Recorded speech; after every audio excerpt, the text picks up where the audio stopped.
This is NASA TV.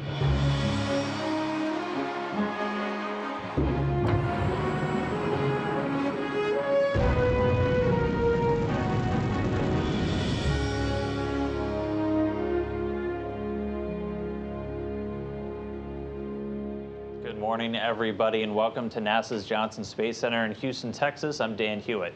We are here today to talk about the upcoming Crew 4 mission, 4 astronauts ready to launch on the 4th rotational mission flown by SpaceX as part of NASA's Commercial Crew program.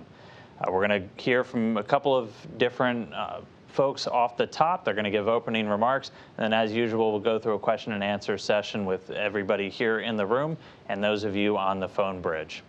I'm going to start off by introducing our participants, and then I'll hand it over for opening remarks.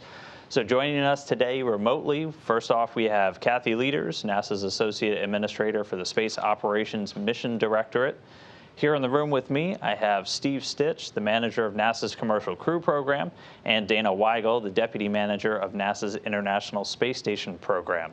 Joining us remotely from SpaceX, we have Jessica Jensen, the Vice President of Customer Operations and Integration at SpaceX.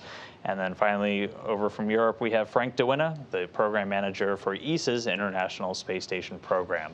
So with that, I will turn it over to Kathy to lead us off with opening remarks. Kathy? Thank you. Thank you all for being here. I think you're going to get sick of us seeing us over the next few weeks as we're continuing to head through our mission campaign. It is such an exciting time for us here at NASA, like we talked about last week. We safely brought Mark Vande Hei home. Thank you to our Roscosmos partners who delivered Mark Vande Hei, and our team has delivered him back home, and we're so happy that he's able to be back in Houston with his NASA family and his family. And then we are getting ready for our crew rotation missions. Once again, launching our crews to the International Space Station and returning our crews. And then we have our Boeing uncrewed demonstration, and then leading up to the Artemis 1 uncrewed demonstration. What is very, very clear, though, amongst all of us, is that as we're heading through all these missions, these crewed missions require a vigilance of the team and constant, careful preparations as we continue to head into these critical parts of the mission. So just like the ISS and Roscosmos team carefully prepared for Mark's return, and we are now getting ready to fly another set of 4 crew to the International Space Station and getting prepared for returning a set of 4 crew from the International Space Station.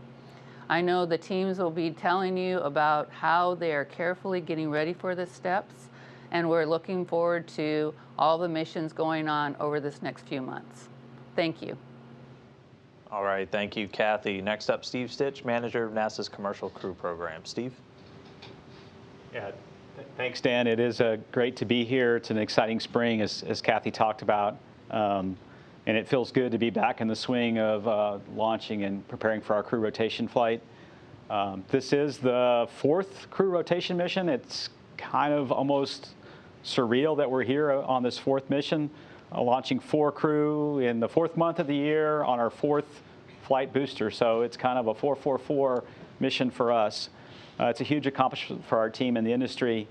You know, we've been closely working with Dana and the ISS program on the Axiom mission, and I'll talk a little bit more about those dependencies. But because of the complexity of the Axiom mission and where we're at with the Crew 4 preparations, as Kathy said, we are going to adjust the launch date a little bit for Crew 4. We are doing that today at the Program Control Board. We'll move that mission to no earlier than April the 20th with a launch time of 6:37 a.m. Eastern Time. We would dock. The docking time may be adjusted a little bit on April 21st, probably around 6 a.m. Eastern or so, and we'll work that with the ISS team. And that really is just to give us a little more spacing between the 2 flights and make sure that we have everything ready to go for the Crew 4 mission. Of course, Jessica will talk more about the hardware, but all the hardware for the mission is at the Cape and being prepared for launch for Crew 4. We'll have a brand new Dragon spacecraft, Freedom, for this flight. It just shipped from Hawthorne, a number of weeks ago, and it's going through processing at KSC. The SpaceX team has done a great job working both the Crew 4 mission and the Axiom mission as well. We are continuing to embark upon reuse for the crewed missions, and in particular, this flight has a couple of items that are first time. The heat shield composite structure on Dragon will be reused for the first time in the commercial crew program. We've been doing that on the CRS flights with Dana for a while, the cargo flights, and then we'll have reuse of 4 service section Draco thrusters as well. Of course, as I talked about for the booster, it's the 4th flight of this booster. This is the same booster we flew for the Crew 3 flight, and it flew one other flight in between those. We've done all the analysis for the booster, and we're closing that work out, and we feel very good about the 4th flight booster. It's very important, as Kathy talked about, Mark Vande Hei returned successfully yesterday, and so for this flight, we are going to embark upon a direct handover. It's important for us to launch Crew 4 first, and then have a handover of approximately 5 days or so, and then return the Crew 3 mission, so we're setting up for that. I did talk to the Crew 3 astronauts this morning along with Dana Weigel. They're doing well. Their spacecraft endurance is doing well. They are excited about the upcoming Axiom mission. They're excited about Crew 4, and they told us they're having a lot of fun on station, and they're willing to stay and do whatever we need. So they're doing well. The spacecraft is healthy. Probably one change, we're likely not to do a fly around on Crew 3 return. We got some good data from Crew 2, and we really don't need the fly around for Crew 3. The imagery is not quite as helpful as ISS once thought. So when we go on dock, right now we're not planning a fly around for Crew 3. And I think that's all I had, Dan. Thanks. All right, thank you, Steve. Next up, Dana Weigel, Deputy Program Manager for NASA's International Space Station Program. Dana? Thank you, Dan. Let's see, continuing the safe launch and return of our crew and cargo vehicles is our highest priority on station. That's really what enables us to do all the amazing things that we do on board. As you've gleaned already, we are in the midst of an extremely busy spring. Over the last few weeks, we had 2 spacewalks, and we welcomed on board a new Soyuz crew. And as you've heard mentioned, Mark Vande Hei returned yesterday on the Soyuz with cosmonaut crewmates Pyotr and Anton. Mark set a new record for the longest single space flight mission by an American, with 355 days on orbit, which is pretty impressive. The Soyuz undock itself and all the ground recovery operations were very smooth. They all went kind of according to our nominal plan. And then the plane bringing Mark home just landed this morning at Ellington Field. So we're really excited to have him back home with us. Right around the corner, looking forward to the Axiom 1 mission. That's our first private astronaut mission to space station. That's a major milestone for us in continuing to expand commercial opportunities for use of low Earth orbit. So we're really looking forward to that. And as Steve said, the crew on board is ready to go. They're ready to welcome new visitors. And then right after that, we'll have the Crew 4 launch. We are targeting the 5-day handover, as Steve mentioned. During that time period, during the handover, we'll have 11 crew members on board. We'll have 6 Americans, 3 Russians, a German, and an Italian. So that'll be a neat time frame for us. And then right after that, we'll bring Crew 3 home.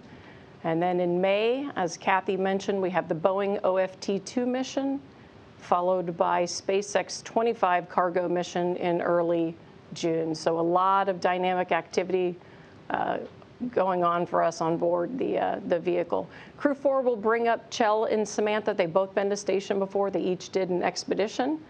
So we look forward to having their experience on board. And of course, we look forward to newcomers Bob and Jessica joining us.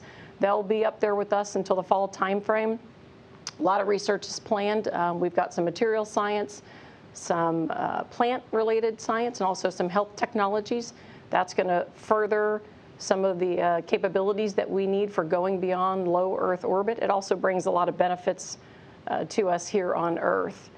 So I think station is ready to welcome Crew 4. And with that, Dan, I'll hand it back to you. All right. Thank you, Dana. Now we're going to head out to California. Jessica Jensen, the Vice President of Customer Operations and Integration at SpaceX. Jessica? Good morning. So I just want to say it's an honor to be here today with my NASA and ESA colleagues as we prepare for the next NASA crew mission to the International Space Station. Like everyone's mentioned, it's an exciting and busy time. I just wanted to highlight a few things. Yeah, we talked about SLS and Orion are on the launch pad in preparation for the Artemis 1 mission. And then we will be launching, SpaceX is going to be launching the Axiom 1 crew to the space station next week. They will stay on station for about a week, return home, and then shortly after that, the Crew 4 mission will launch. And I just wanted to highlight a few fun facts here that the Crew 4 launch is going to be SpaceX's 7th human spaceflight mission overall. And it's pretty wild since it just feels like yesterday that we flew Bob and Doug on the Demo 2 mission. That was actually only in May of 2020.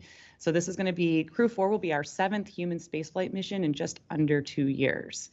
And I think if I did my math right, this is also going to be our 31st Dragon mission to the International Space Station. We had cargo for a very long time, and then it's been a rotation of cargo and crew since then. So yeah, it's a super busy time, really exciting. And as Kathy mentioned, even though it looks busy and kind of crazy, astronaut safety and mission safety is always our top priority. If we have to look at something closer and take the time to do that, we will.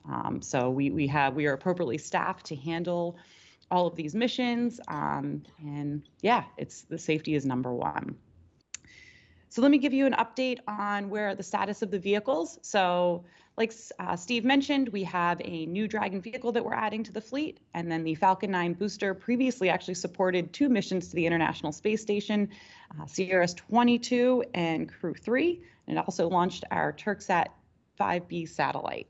So right now, basically what the Crew 4 Dragon vehicle is over in the Dragonland facility at Cape Canaveral. It is getting ready to have the capsule stacked onto the trunk. After that, the Dragon vehicle will be loaded with propellants, and then it will go through its final checkouts and closeouts. In parallel to that, Falcon 9 is also going through its final processing. Once those both come together, then we basically rotate Dragon over, we mate it to the launch vehicle, and then we roll out for the dry dress rehearsal as well as static fire. After that is completed, we do our final readiness review. It's called the Launch Readiness Review. And that's basically where we ensure that the SpaceX teams, the NASA teams, the crew, and the ISS and the FAA are all ready to launch and that we're good to proceed. So that'll all be coming up, and that will take us to the launch date of April 20th. And then, yeah, I think it's been previously mentioned, there'll be a short handover with Crew 3. Then we'll bring the Crew 3 astronauts home in late April.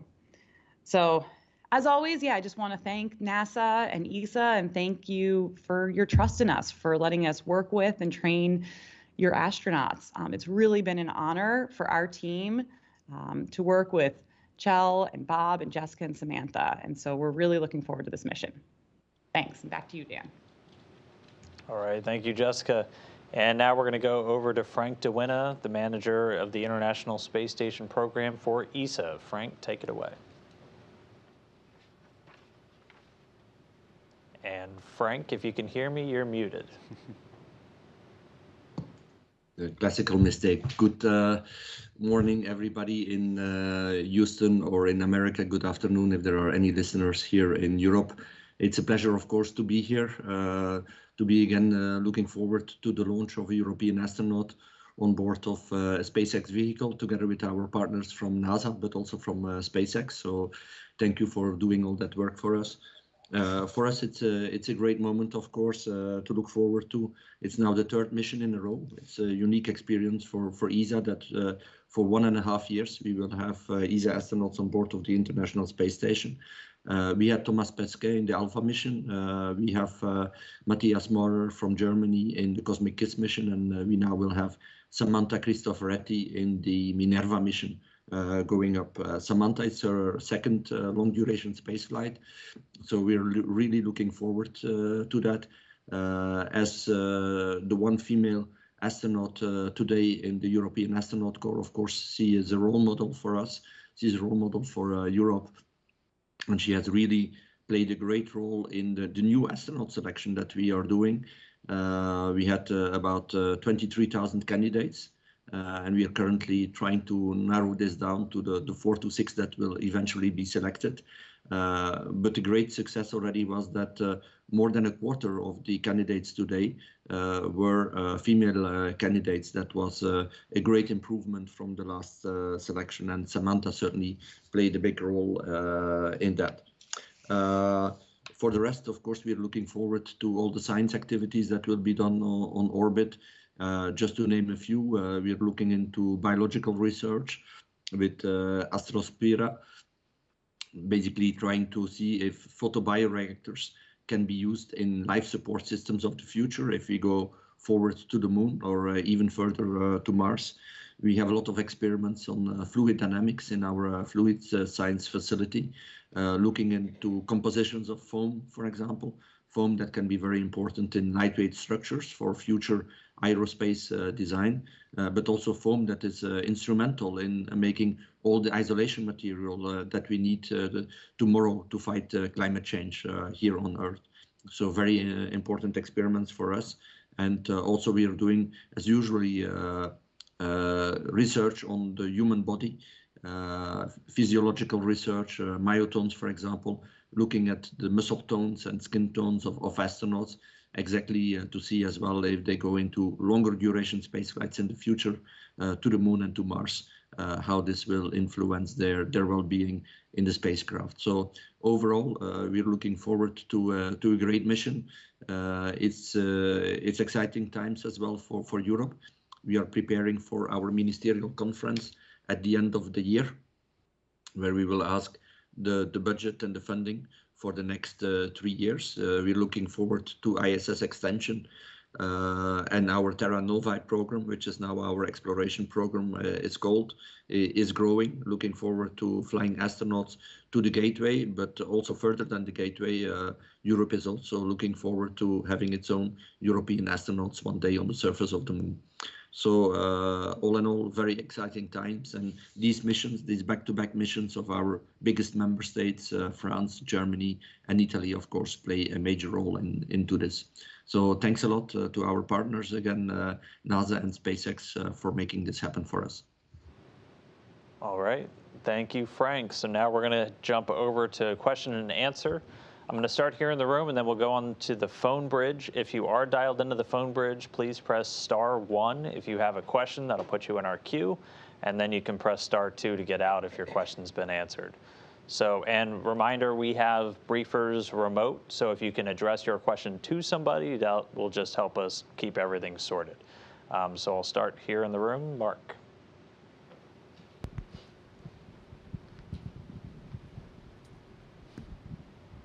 Thank you, Mark Carreau for Aviation Week and Space Technology. I believe this is for Dana. Dana, have you been able to chase down the moisture issue in the spacewalk helmet from the last spacewalk?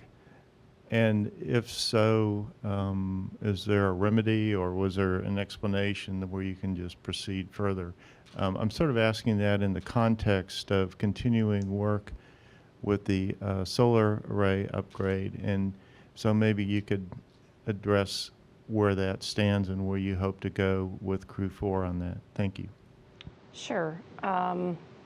We are still looking into it.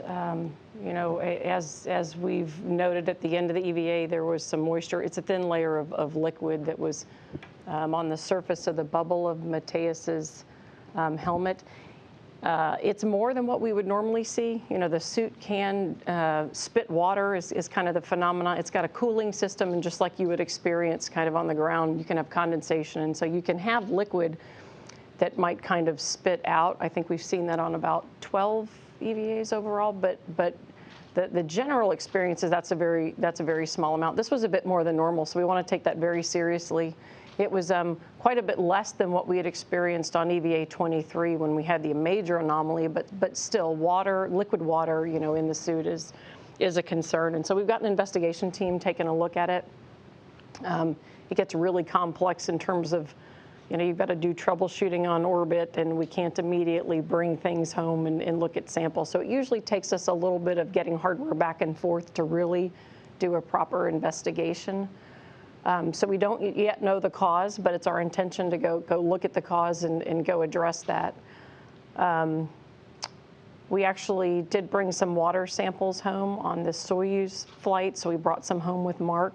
So we'll take a look at that. We don't see any indications of any kind of a water quality issue, but that'll be something that we'll be interested to look at. We did some troubleshooting on board, and the suit looks fine. We can't recreate the issue, which could be a sign that this is related to kind of the cooling system, the amount of moisture we had in it, and the condensation, but it's really too early to say that. The other suits look fine. There's no issue with them. They don't have any indications of a problem, but we'll be conservative and be keeping an eye on that. If we got into a case where we had to do a contingency EVA, certainly we'd go look at the mitigations and what we know in the investigation, and we would not use that particular suit as we're trying to understand what happened to it. So we're pretty early in that, but we are taking a really close look to see if we can better understand why we had that much water in that suit. All right. Thank you, Dana. ABC News. This one's for Steve. You talked about we've got AX-1 launching next week, Crew 4, and clearly the demand for private space missions to the space station is growing up. How tough and challenging is it to manage that schedule? Yeah, I think that's a good question. As Kathy said, we're really, and the benefit for the commercial crew program is with SpaceX, we have tremendous fleet inside. I would say they're a tremendous partner. So we get to look at the Dragon spacecraft for both the Axiom launch and ours.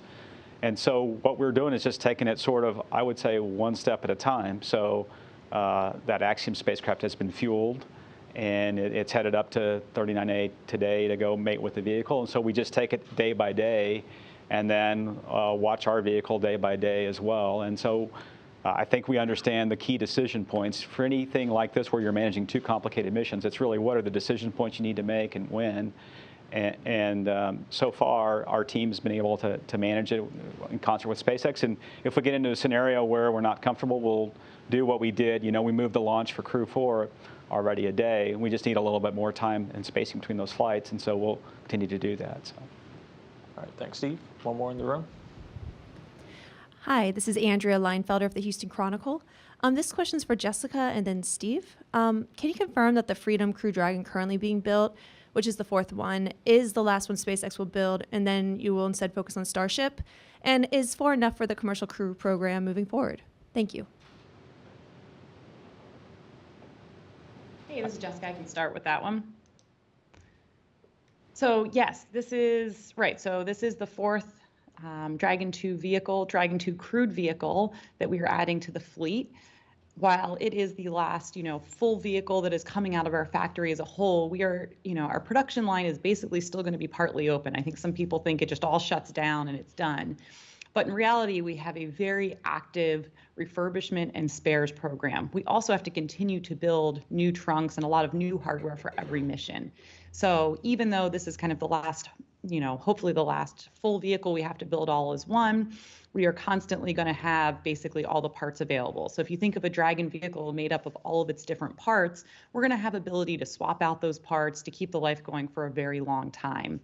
And then overall, we are working to fully certify the vehicle with NASA for 5 flights. And so if you have the fleet of 4 vehicles over 5 flights, you get up to 20 missions. And then additionally, we're going to even go beyond that, and we can keep certifying hardware up to more and more flights. So we're going to make sure that the Dragon vehicle is ready, available, and certified to support all the missions that NASA will need to the space station for both crew and cargo. And I will say these are the 4 vehicles is for crew. We have the cargo variant as well that has several vehicles in the fleet. Yeah, I would say from a NASA perspective and CCP, we've been working hand in hand with SpaceX to look at the sparing strategy, right? And I came from the space shuttle world, and at some points we probably didn't have enough spares, and we've been talking to SpaceX about that. So we've got a sparing strategy, as Jessica talked about. As she said, they have not shut down production lines, so they can still make thrusters, they can still make the heat shield laminate, they can still make all the components they need. And so when we looked at it so far with the 4 vehicles, it looks pretty good of getting out through the end of space station. But again, as Jessica said, we've got a good spare strategy in place. They're building up spares for things like tanks and pod panels and heat shields, and that'll help us carry us out. And then, as Jessica said, we'll continue to embark upon this 5-flight certification for reuse for Dragon. And when we do that, I think that puts us in a good spot to go out to the end of space station. So. All right, thank you, Steve. We're going to jump over to the phone bridge now. Again, if you have a question, hit *1 to get into the queue. If your question's been answered, you can press *2 to get out. Let's start off at the top with Jeff Faust and Space News. Jeff? Hey, good morning. Question for any of the NASA personnel when I answer this. Curious about the status of the seat barter agreement with Roscosmos, whether that will be complete in time to affect a crew swap for the Crew 5 and fall Soyuz missions, and at what point do you need a decision in place regarding crew assignments for those upcoming missions? Thanks. So the agreement is still over with our Roscosmos government agencies. The team continues to work together to kind of protect for it, and I'll have Dana jump in when I'm done. But, we had a cosmonaut here getting sized for suits. We're looking at, different options for our crew members, potentially being backup crew members on a Soyuz. So we're kind of starting to lay in kind of the prudent, long-term measures to be able to enable. At some point, and Dana can tell you, at some point, if we don't get the paperwork out of the Russian government and over to our side of the government, we'll have to, we won't have enough time to be able to support crew training and operations for a Crew 5. But I'll tell you, we still feel like that's our long-term logistics strategy, and so we'll continue to look at having it in place then for the next crewed mission. But Dana, you jump in with the timeline. Yeah, I'll just add to what Kathy said. It's really important for us programmatically. It gives us a lot more robust capability to fly crew on each other's vehicles. We're very much aligned with Roscosmos in that goal. Both of us have our own processes we have to work through. They have their own version of a foreign ministry they've got to work through, et cetera. So they're going through that process. Some of the critical timelines are really suit builds. That kind of becomes kind of the first thing that we hit, that you've got to build, a suit if you're flying on Soyuz or a suit over here. And as Kathy mentioned, we've already started that work over here on our side for the cosmonaut, candidate crew. We haven't started that work yet on the Russian side. They need to finish some of their work first, so that's one of the critical milestones for us. I don't have specific schedules. Everyone continues to look and kind of refine how far out you could push that. And then training is the next consideration. We have to keep the training going. And so the teams are working together to keep all of those things progressing. But there's a point in time where you kind of hit a limit, and you either got to have the plan in place or we have to push it out a little. So we're not there yet. We're still both working jointly on it, and we're hopeful we can stay on those timelines. All right, thank you, Dana. Thank you, Kathy. Next up, Stephen Clark, Spaceflight Now. Stephen? Thank you for taking my question. Just to follow up on that last question, are there any cosmonauts currently in the U.S. training for Dragon or ISS missions, and also vice versa, any U.S. astronauts currently in Russia for training? And also, I was hoping maybe Steve Stitch or Kathy could talk about the target nominal landing dates for the AX-1 and Crew 3 missions, assuming the launches remain on schedule and assuming good weather and all that. Okay, Dana, you want to take the first one? Yeah, I'll take the first one. Let's see, in terms of overall training plans, following up with what we were just talking about, we've got some flexibility in terms of what we can do. We have had folks over here in country participating in training. We don't currently have anyone over here. Both teams have plans laid in, including when our crew would need to go over for training. Right now, we don't happen to have any ongoing, but we have both been working towards our nominal integrated training plans between our crew traveling to Russia and cosmonauts traveling over here. And I can take the approximate undock and landing dates for Axiom. We'll launch on 4/6, and it is a flight day 3 rendezvous, so docking very early in the morning on 4/8. 8 dock days that Dana talked about means an undock around the 16th or so, and landing on the 16th or 17th, which gives us plenty of spacing to get to the 4:20 Crew 4 launch. And then, Crew 4 right now, that would be about a 24-hour rendezvous for the 20th launch. And so I would anticipate an undock about 5 days later, so around the 25th or 26th, and a landing. I don't have the specific landing times because we've just adjusted the date, but somewhere around there, 24 hours after that. So that would be the plan right now. All right, moving on, we have Joey Roulette. I think you're freelance right now, Joey. Yeah, thanks for taking my question. This one's for either Dana or Kathy. Did any of the NASA officials in Kazakhstan for Vanda Hay's return yesterday have any discussions with Russian partners on their commitment to the International Space Station?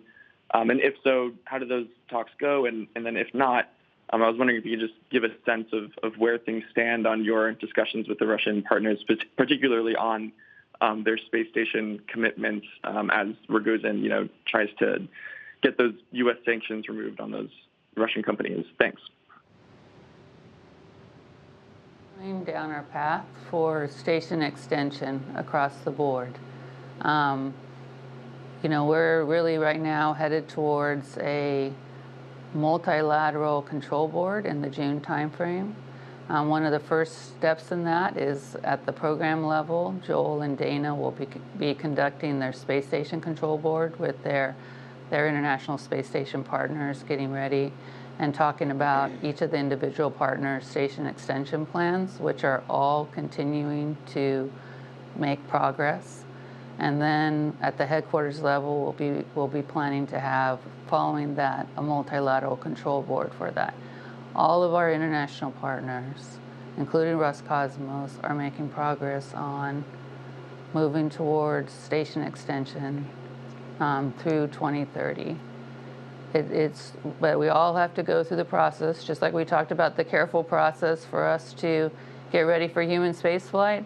There's a careful budget process and final government approval process that all of us have to go through to get through these next steps. But we all understand the importance of this continued partnership, even in really, really, really tough times, and that this is important for us to continue to work together and maintain, for some of us, which have been decades in low Earth orbit, and continue to create this safe place for us to do research and technology development together in space.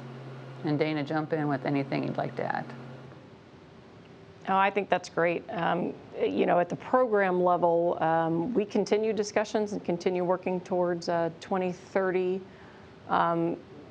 They touched on the subject of when Joel Montalbano was in Russia, and no changes at all to the plans. As Kathy mentioned, each one of our partners has a process they go through. Some of them it can take up to a year. It's not unlike the budgetary cycles that we go through, where you have to get appropriated, and there's a lot of discussions that take place through each government agency. And so each one of the partnerships is working their way through that. We get periodic updates, and as Kathy said, probably our next big, large update for us is either end of April or early May at the program level, and then we'll do that at Kathy and the headquarters level across all the agencies to get a better understanding of where everyone is in their process for the 2030 extension. All right. Next question is going to come from David Curley, Discovery Channel. David? Thanks very much, Dan. I guess it's for Steve or Jessica. Can you talk a little bit detailed about the heat shield components reused from which spacecraft, how many times? Have you got a sense of the average of how many times you might be able to use these components? Thank you. Let's see, I can start, and I don't remember the specific spacecraft that we were using. And what we're talking about really is not necessarily the the TPS material for this particular flight, where we're talking about the structure essentially that the thermal protection system mounts to or is attached to, that's being reused. I want to say it was one of the CRS flights. Right now, NASA has only approved a one-time reuse of that heat shield. We went through a very specific analysis for this flight to get to that reuse, and we're going to work with SpaceX to try to figure out, can we go more than one reuse? And I'll turn it over to Jessica, and she may have more details on which flight it came from. Yeah, actually I don't have anything. Oops, I don't have anything to add from that. Thanks, Steve. All right. Moving on, next question comes from Marcia Dunn, Associated Press. Marcia? Steve, please. Jessica Watkins is going to be making her own history, becoming the first black woman to actually live aboard the space station. I'd like you to comment on that if you could. And I'm also checking to see if Jeanette Epps is still assigned to the first operational Starliner flight. And given that's still out there in the distance, how come she hasn't had a mission sooner, or at least moved up to one of the SpaceX flights? Thanks. Yeah. You want me to speak to Jessica? Yeah, you can start. Yeah. I think Frank actually said it well. He relayed the European ESA's experience with the benefits of having Samantha fly, and how just her flying and being a role model for ESA was able to kind of garner interest and kind of help outreach and probably broaden a lot of thoughts folks had about what's achievable for them to do. And so I look at this very similarly. We really ought to have very diverse crews. The more diverse we are, the more relatable, spaceflight is to everyone. And the reality is anyone could go and do that if they chose to make that their dream. So I think it's fantastic. And I think, Frank's sentiments about Samantha very much hold true for Jessica, and I hope it inspires a whole new generation of space travelers. You want to talk to crew assignments? I can talk to crew assignments a little bit.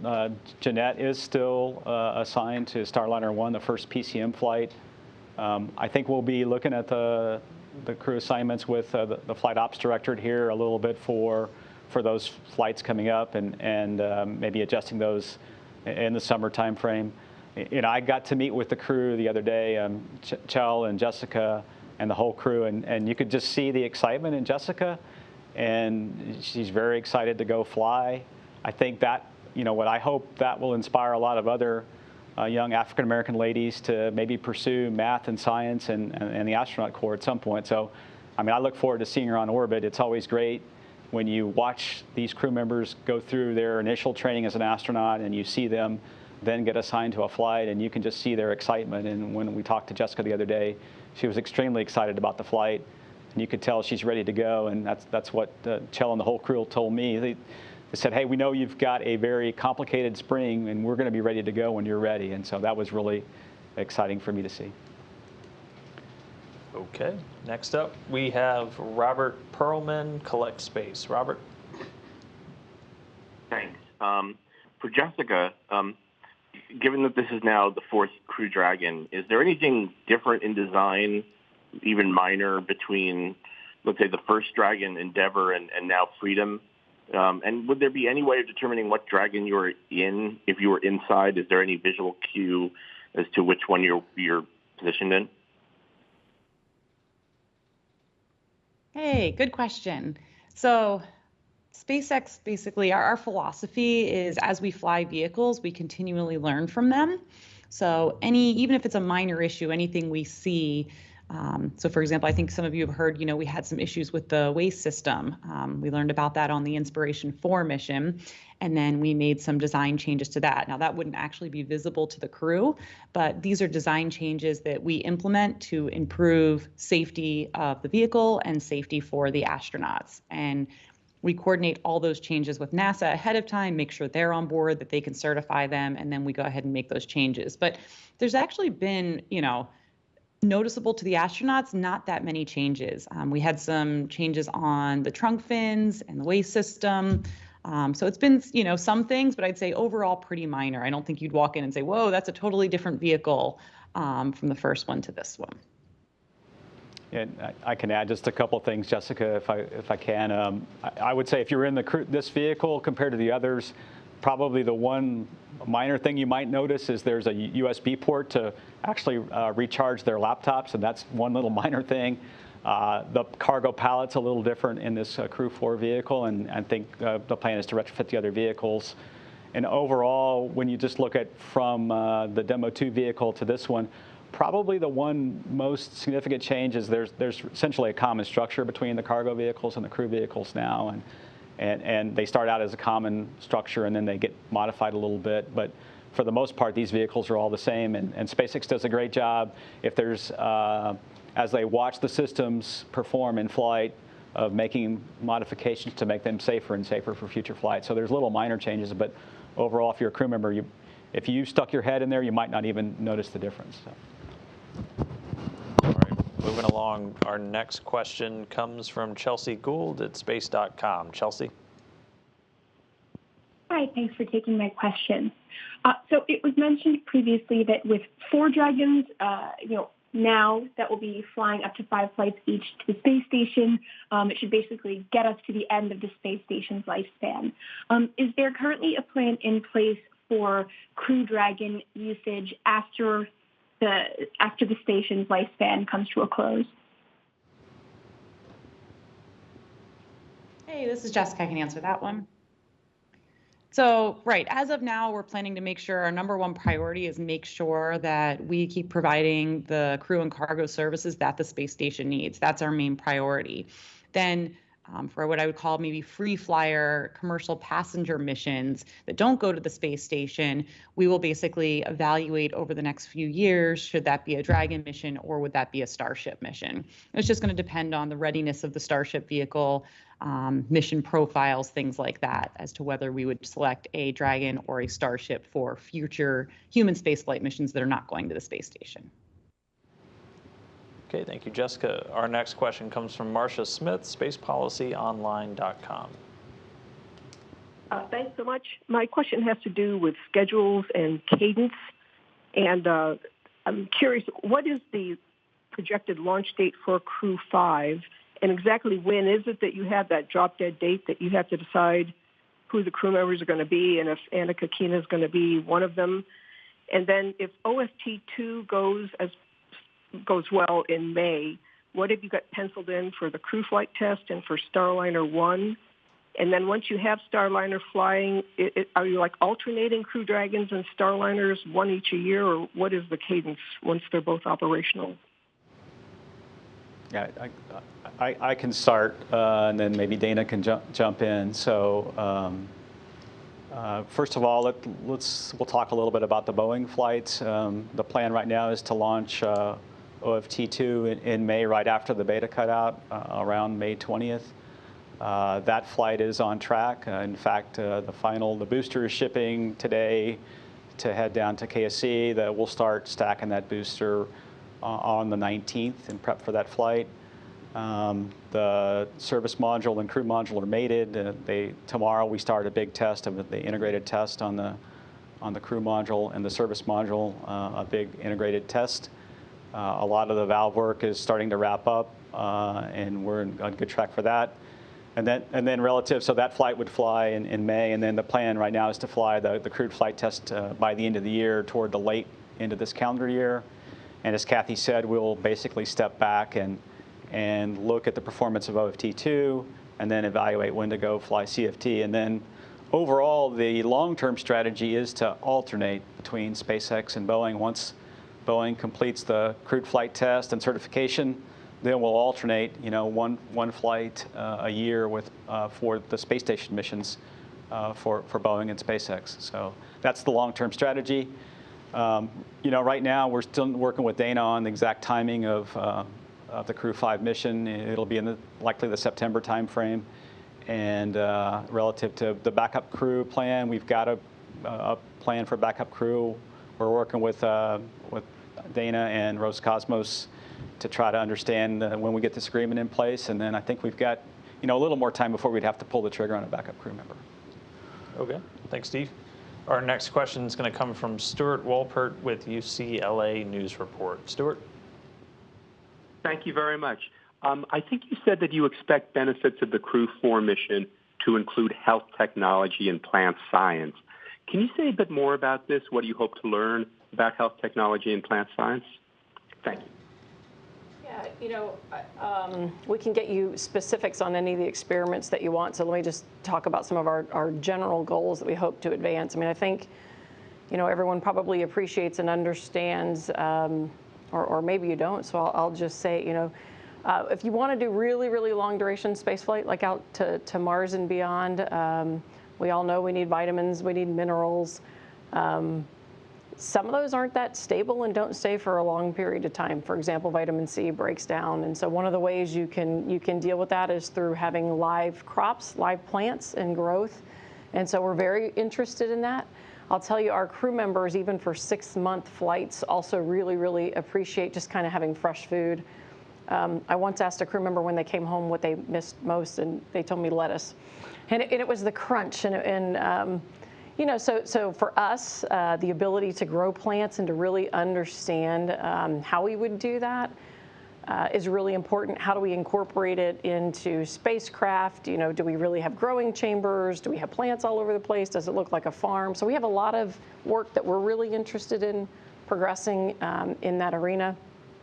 In the health area, there's a range of things we're always trying to understand. There's a lot of aspects with human health. You hear us talk about that a lot. We know that the body changes. The body changes in microgravity, and then in some cases, some aspects continue to change with longer duration spaceflight. And so we're always looking for a couple different aspects. One is diagnostics. What can we do better to understand the situation on board and the health of our crew members? That also helps us understand kind of the efficacy of preventative measures that we're using. We have learned a lot, through the years. We've really done a lot to really deal with the risks of bone loss, muscle change, that type of thing. And so we continue to look in areas both with research for our crew, but then also other technologies that can either help us mitigate things or help us diagnostically. And we can get you a rundown of all the specific details if you're interested in that. Thanks, Dana and Stuart. Yeah, I can follow up with you and give you just a rundown of specific projects that Crew 4 are expected to work on. Okay, I've got one more on the phone bridge. Stephen Clark, Spaceflight Now, one more time. Stephen?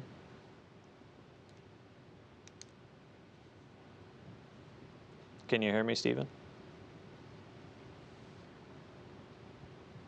Yes, can you hear me now? Yep, gotcha. Go for it. Thanks, Dan. Thanks for taking a second question from me. I think this one's for Frank Devin.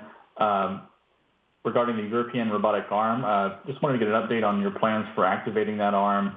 I know at one point, Matthias Marr or Samantha Cristoforetti were planning to do a spacewalk in the Orlan suits. Is that still planned for a joint spacewalk with the Russian cosmonauts? Can you just talk about generally the status of activating that? Is that been put on hold, or is it still going forward? Thanks. Yeah, thank you for the question. So we are moving forward with the commissioning and the initial on-orbit validation of the European robotic arm. There were some technical issues discovered, I would say, in the September-December timeframe last year that were related to bus communication issues between the central computer and the service module and the European robotic arm computer. These issues have been solved right now. So we have a solid plan together with our Russian colleagues to do the on-orbit validation of the ERA. Unfortunately, due to those delays, the spacewalk that was planned for Matthias can no longer take place. As we were just discussing, Crew 3 is planned to come back by the end of April. And the first spacewalks, the first two, are planned, I think, in the next couple of weeks.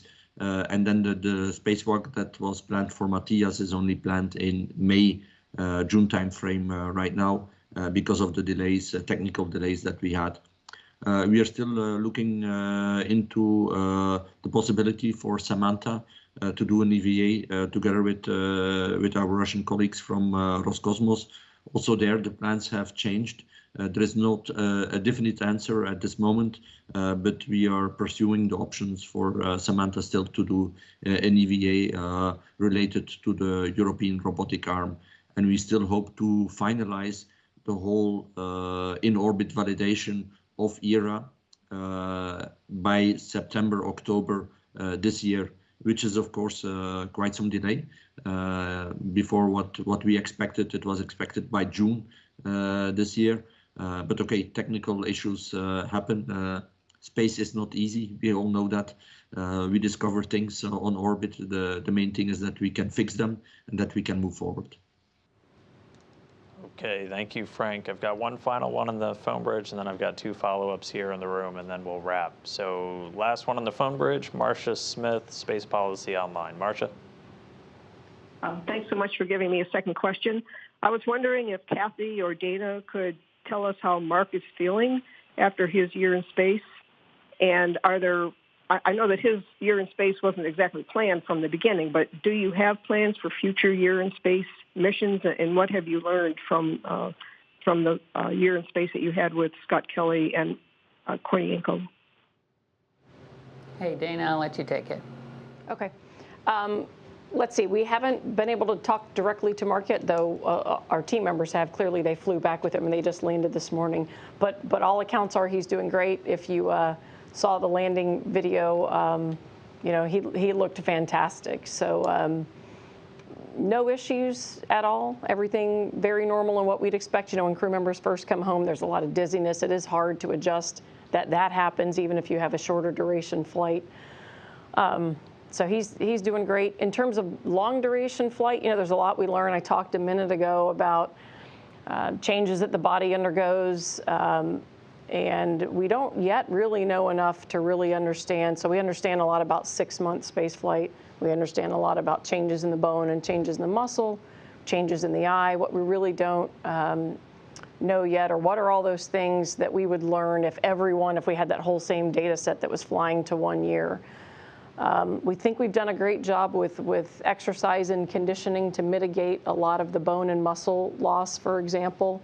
Having more data points, you know, out to a year will certainly help us really understand the efficacy of what we've done so far, and also how certain things progress, like eye degradation. So I couldn't rattle off for you every single thing we've learned with Mark. We certainly could get that to you. I'll just tell you that it's in the vein of really trying to expand our understanding about what does that additional time on orbit do, and projecting what might it do even longer. Of course, Mars missions are even longer than that. So we're absolutely interested in doing more long duration missions. For us, obviously the flight campaign and having steady flights between our two providers is key for us, really looking at how and when we'd fly different crew members. The swapping back and forth with Soyuz and our vehicles, all of that's a factor in terms of how and when you would go and use strategies like that. But it does continue to be an important focal point for us to really understand what even longer duration space flight does. All right, thanks, Dana. Got time for quick follow-ups in the room. I think, Andrew, you had your hand up.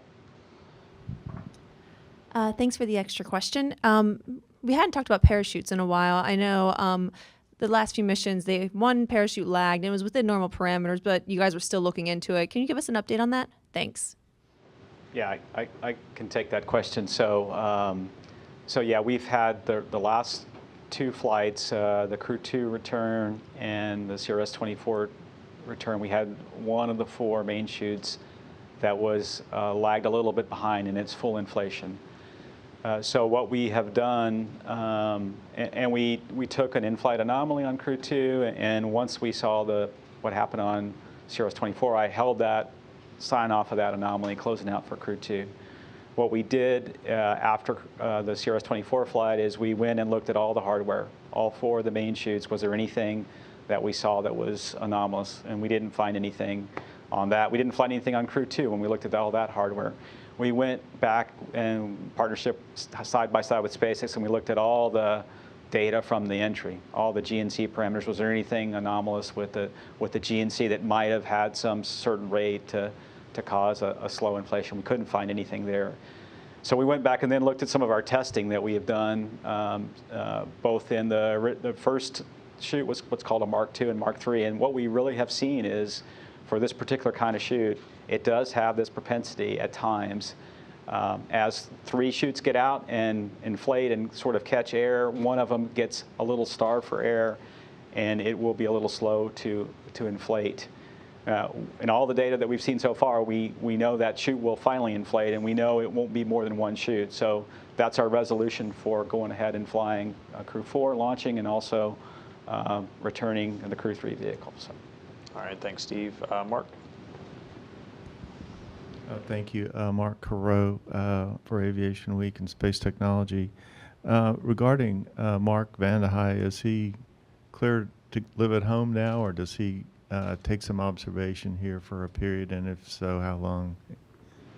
Yeah, all our crew members, when they return, we have teams. We have a physician, and we have physiological experts that work with the crew to kind of do what we would call post-flight conditioning.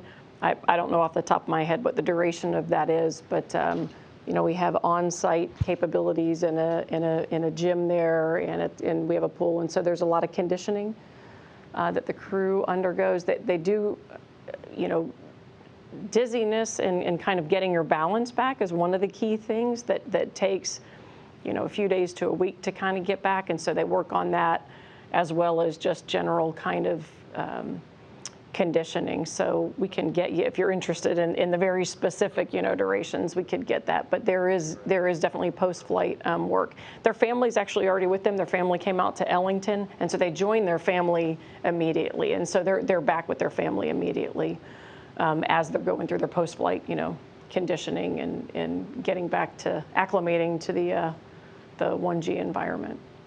All right, thanks, Dana. And Gina, did you have one more? I've got about a minute.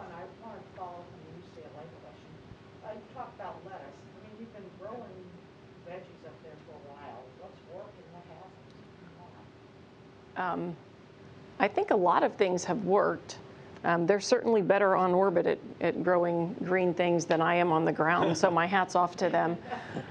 You know, some of the things, you know, we've got a couple different facilities that we're capable of using for some of the research. One is very, very controlled, and we can control levels of gases and a lot of other things there. And so they're really trying to explore not just the ability to grow things, but what's different. Water delivery systems are a challenge. You know, you all know what it looks like here at water plants, and you can imagine there you've got to come up with these kind of complex systems that you can embed the roots in. You don't just have soil.